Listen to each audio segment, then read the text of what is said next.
Sir Juan, ano tingin nyo sa korupsyon? Yan ang pinakamasarap na pulutan sa politika. Lahat gustong tikman. Sir, dapat po ba may drug test ang kandidato? Oo, pati lie detector, IQ test, at x-ray sa konsensya. Sir, anong natutunan nyo po sa school?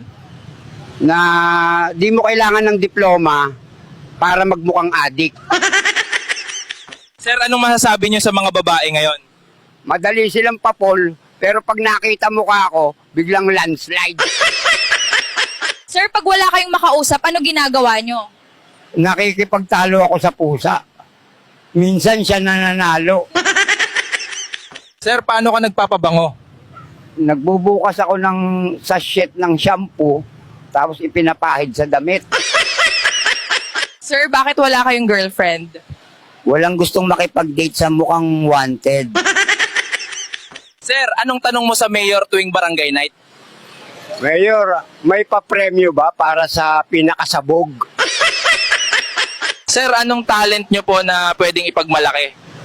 Marunong ako magbilang ng bituin kahit umaga.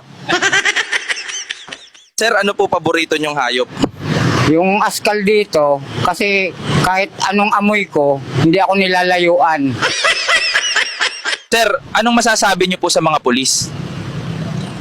Parang tropa na rin, lagi akong hinahanap. Sir, bakit po laging parang may kausap kayo? Kausap ko, utak ko, minsan nag-aaway kami. Sir, anong gusto mong huling mensahe sa mundo? Bawal mainip, bawal umasa. Tulad ko, masarap maging sabog minsan.